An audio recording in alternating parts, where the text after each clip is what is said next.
Hello and welcome back to the Matrix Green Pill podcast. I'm your host, Hilmarie Hutchison, and today's guest is a purpose-driven entrepreneur who's transforming both franchising and the future of care. Amrit Dhaliwal is the CEO of Walfinch, one of the UK's leading home care franchise networks. From running an award-winning restaurant to founding a fast-growing care brand, Amrit has built a career at the intersection of business success and meaningful impact. He's created a scalable model that empowers franchisees while improving the lives of older adults. With a vision centered on wellness, technology, and community, Amrit is showing the world how franchising can be both profitable and deeply human. Amrit, welcome and thank you so much for joining me today. Thank you for having me on, Hilmarie. I'm very excited to be here. Well, let's start from the beginning. Can you please introduce yourself to our audience? Amrit Dhaliwal, the CEO and founder of Walfinch. Walfinch is a home care franchising business. I started my career in social care as a franchisee of a different brand, and I realized really early doors that I had lots more to give. And so I built up this care brand, sold it, and started Walfinch to start franchising and trying to redefine home care and franchising in the UK.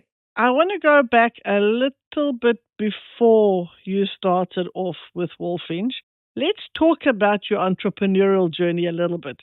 From managing an Italian deli to leading a national care brand, what inspired the leap from food and hospitality into the highly regulated world of social care? It's the normal transition. I went to university, I read economics and history, and I was pretty clear whilst reading my degree, I wasn't going to ever work for anybody. And I came out of university, I did about 8 months as a headhunter in IT testing, realized that I could not think of anything worse to do with the rest of my life than to clock in and clock out for someone. And so I was able to get some funding together and bought a going concern that was an Italian deli. Ran this for a little while, had no idea what the heck I was doing with that, kept that spinning. And then after a trip to Bath and the pump rooms there, I thought, well, I can open a tea room. A couple of streets down, there was an old-fashioned boutique that I took on and revamped to be a very sort of Mary Antoinette tea room. And then I built that, sold it, reinvested into the deli,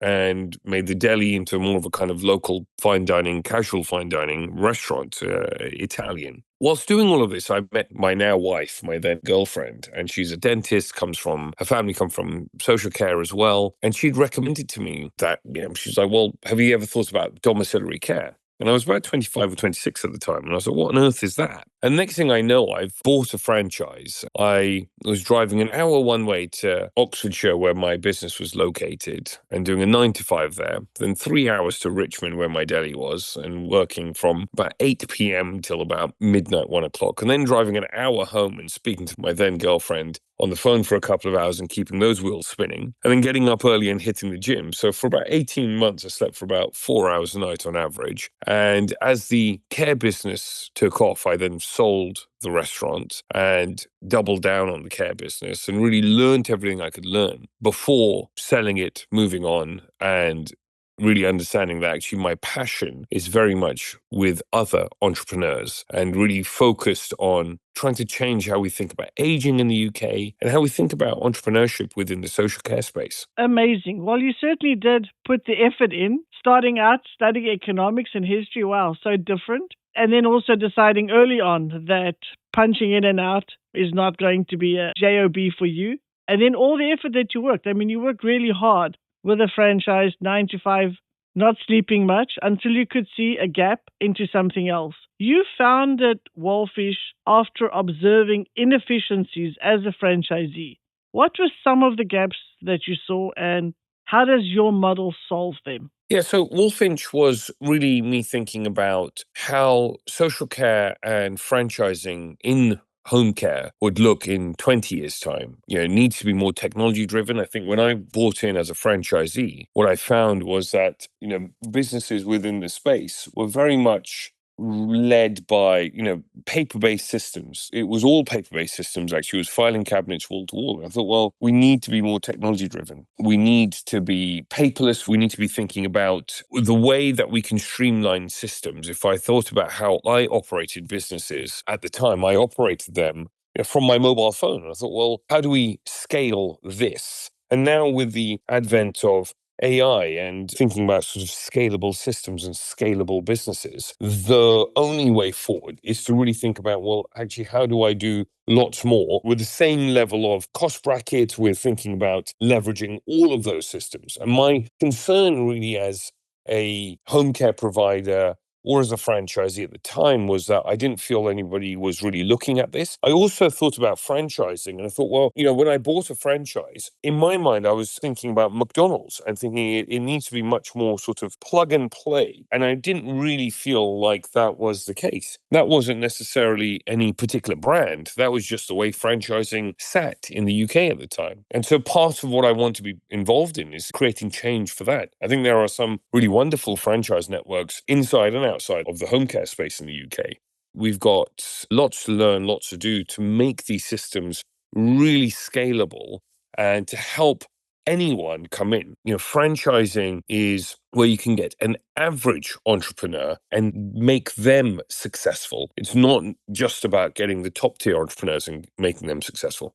I love that, because that sort of tied back into what you realized earlier on, that you wanted to help entrepreneurs. That was become your passion and purpose. And having experience as a franchisee, you could then see all the gaps. For example, as you said, the paperless system, things not being streamlined, being able to go digital to be able to scale up and creating this plug and play model. And I love how you say that even an average entrepreneur could be successful because you've created a system that really makes it easy for them to be successful. Under your leadership, Walfinch is projected to become a £20 million network, and some of your franchisees are projected to cross £1 million turnover within 3 years. What is driving the growth, and what's the secret behind your success? Yeah, I think, this year we're sort of on track for that 20 million number. I think in the next 5 years, we'd like to break 100 million in revenue over 100 sites across the UK. And with the average unit volume being about 1 million per location. The secret to success, really, I think, is I'm a very simple person. I'm all about doing the work. I don't think that there is any substitute for doing the work. I don't think that there are plenty of people that are more talented, more skillful, are better resourced. But I really pride myself on me and my team being able to sort of outwork people. And I think if you can outwork your competitors and you can outwork the person sitting next to you at the office and you can outwork everyone around you, I think whatever line of work that you do, you will be successful, because actually there is no substitute for hard work. I love that. And you're not the first person to tell me that. Even in the field of sports, I've interviewed some very famous, very much accomplished sports people who have said the same thing. They were not the most talented. They were not the tallest for basketball, for example. But because of their work ethic, every day, waking up early, going to practice, putting in the effort is what led them to success. And that's exactly what you're saying. You don't have to be particularly talented or brilliant, but if you're willing to put in the hard work, you can see success. And that is what has led you to success. And you showed that right early on, what we spoke about with the deli and the tea room and clocking in and out and sleeping 4 hours a night. You've shown that hard work and putting in the effort, especially in the beginning, then pays dividends at the end. Your model, as we've spoken, is a franchisee-based. What kind of mindset do you look for in someone joining the Walfinch network? I'm all about resilience. I think there is no mindset that is more kind of useful than that. I have young children and I often talk to them about this, and I think about what is the one thing I'd like them to grow up with, and it is resilience. And yes, of course, what that means is that someone needs to come in with a growth mindset. And we did a whole piece on this with our franchisees of late, and it was talking about the growth and fixed mindset and really thinking, well, okay, How can we help people achieve that growth mindset? Because actually, without that growth mindset, and if you're not willing to learn new things, even for me at this stage, I'm constantly learning new things. I'm constantly trying to push the barriers and say, well, okay, what do I know about SEO or the way that you're slicing and dicing data and franchising or whatever it might be? And can I travel to hear the best in the world speak about it and so on? Having that growth mindset is very important, but actually really just being super, super resilient, because actually business is really hard and you get knocked down on a regular basis. And the ability to stand up and go again is the ability to win. I love that. And I love that you are instilling that even in your children already. I think that book, Carol Dweck's book on having a growth mindset, is so inspirational and has helped us all see it from a different perspective, right? It's not just about getting A's or winning. It's about what was the effort that you put in. Recognizing the effort rather than the result is what helps kids to want to grow, to put in that effort. Now, we've spoken a lot about scaling and being successful, but how do you ensure that scaling doesn't come at the cost of care quality, especially in such a sensitive sector? Nothing is easy, but I think what you need to do is have really good quality systems. And so understand how your growth works. So I think a lot of companies just grow blindly, but we structure that growth and say, well, are we taking on 5 units this year, 10, 20? What are we doing? And really think about that. So we keep the pacing right. Then you're hiring in the right people, making sure that you're training them to hire the right people. So if you think, Jim Collins, good to great, do you have the right people on the bus? And once you've done that, it's then really about saying, well, okay, do you have a system that then flags something up?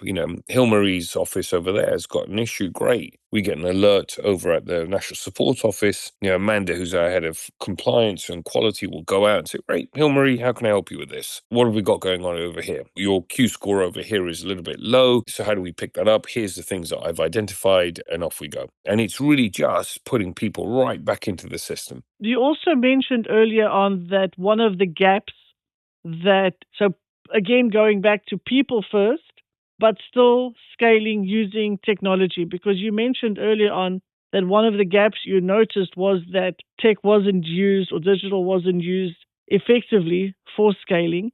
Now, how do you integrate innovation into the care experience using technology? I think there's lots of different ways. I mean, if I'm very honest, certainly in the UK, but I would probably say internationally, there's not that many people that are particularly creative with the technology, with the social care space. So frankly, anything that we do is groundbreaking because it's never been done before. And so the affiliations that we have, I'm all about using third-party systems. I kind of feel like if you want to build a brick wall, get a bricklayer in, rather than learning how to be a bricklayer, hiring a bricklayer, and then figuring it out on the job. I'm all about third-party systems. But then it's really understanding what is the vision and alignment that your suppliers have, and does that work? The headline point here is then thinking, well, okay, what needs to happen differently? So what will really meaningfully impact the business? Is it really thinking about having everything on one system, rostering and care management on one platform that's then digitalized, sits in mobile phones, has a family app? Great, okay. Is it then thinking, well, okay, actually, I can now start tracking the data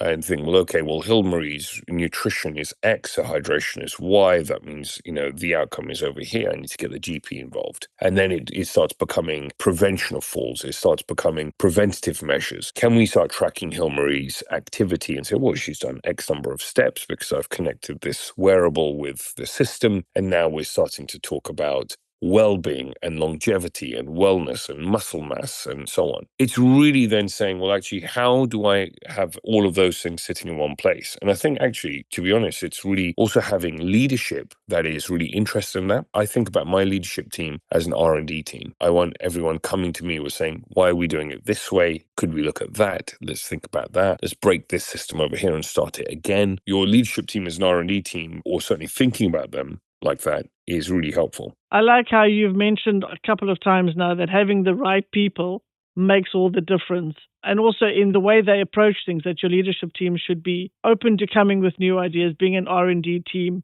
at the same time. Also that with your solution, you're not just doing one thing. You are doing a multi-pronged approach so that you're integrating a lot of different things into one place, so that you can get a lot of different answers, but without having to necessarily build it all yourself. That you are looking to hire the right people, but also considering third-party solutions. You don't have to build everything from scratch, and that also means that you can adapt quicker, implement faster, because you're not having to go through all the teething problems of building something yourself.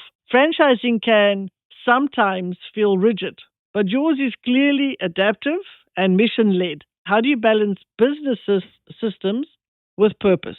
Having clear values is really important.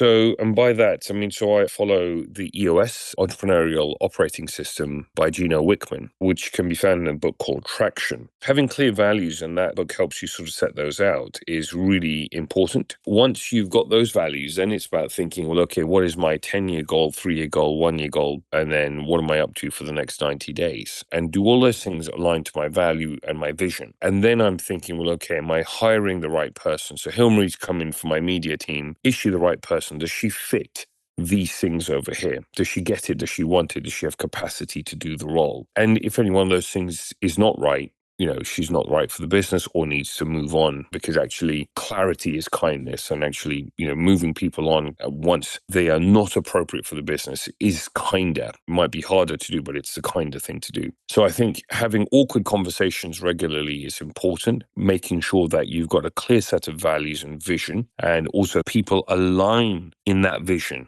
and they understand those values and they know, well, okay, if the pace of work is this, if you have a business where it is inappropriate to call someone at 5:05 in the evening, does everyone understand that? On the reverse of that, if you have a business where it is inappropriate not to respond at 9 p.m. at night, do we have everyone that understands that? And are they aligned in that mission and goal?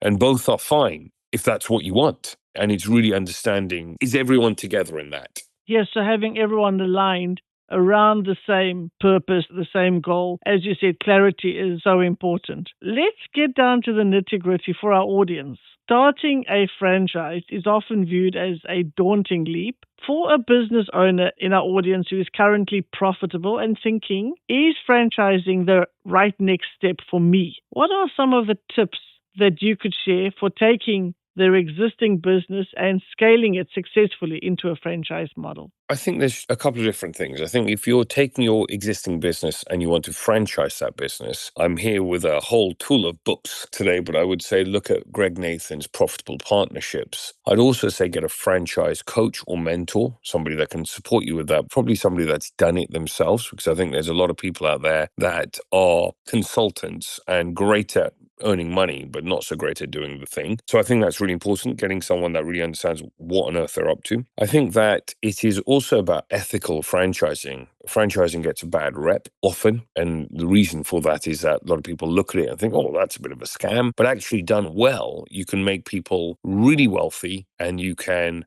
really make great impact. In the last 5 years, I would have earned more money if I had just focused on 1 or 2 locations on my own.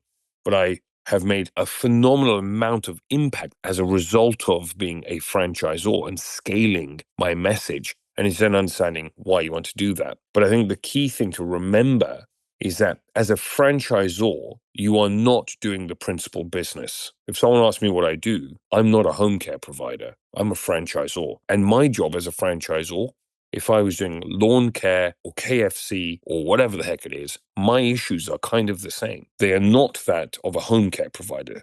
And so you need to understand that they are 2 different businesses and they need to be operated as 2 different businesses. And a lot of people will fall into very hot water very quickly when they don't comprehend that bit. Yeah, I think that is a very important distinction. If you're going to go down that road of setting up a franchise, you are no longer in the business of whatever it is you were doing. You are now transitioning out of that into being a franchisor, and then the people who are taking on the franchisee, they are now the ones running those businesses. So your whole mindset needs to shift if this is the path that you want to take. I also really like how you said find a coach or mentor, someone who has done it themselves, and also think about why are you doing this. It's not just to make as much money as you can. Having that ethical mindset around it, that you are there to help other people succeed. And when they succeed, then you also have success along the way. Did I hear that right?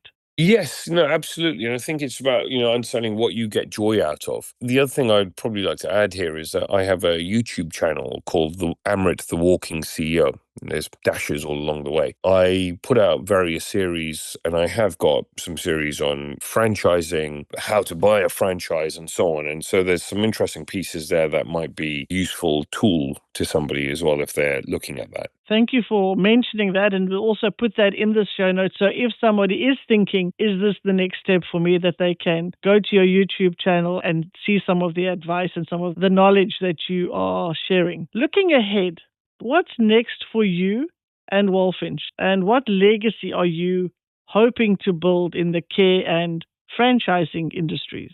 As I said earlier, Hilary, my numerical goals are getting Wolf in the next 5 years to 100 locations and 100 million network revenue, and actually having lots and lots of profitable entrepreneurs there, because I think that's super important. I think the key thing in franchising is ensuring that unit level economics, the franchisee X, is really profitable. I think that's super important. The heart of that goal is really in changing and redefining what home care means in the UK, and really talking about how we talk about aging, certainly in the UK and actually globally. I think we really need to address that. I think, we're in a very different environment now to what our parents grew up in.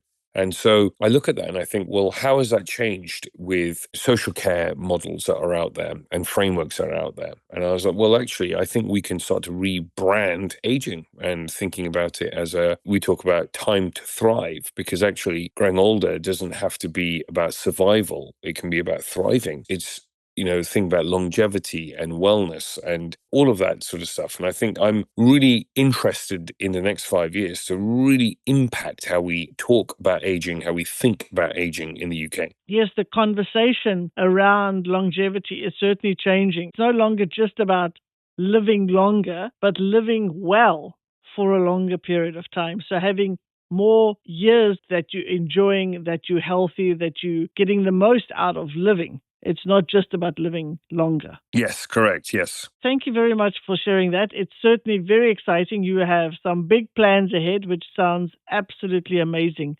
Now we have come to the segment of our show where I will ask you some rapid fire questions, our version of a game show. Are you ready? I'm ready. One word that describes your leadership style. Fun. Oh, I like that. Very good. A book or podcast that has inspired you. I think Traction is one of my favorite texts. I mean, it's a bit of a weird one to say that it's inspired me, but I think it's really changed the way that I manage, the way I lead, and the way I drive my businesses. Your proudest moment, or at least one of them, since launching Walfinch?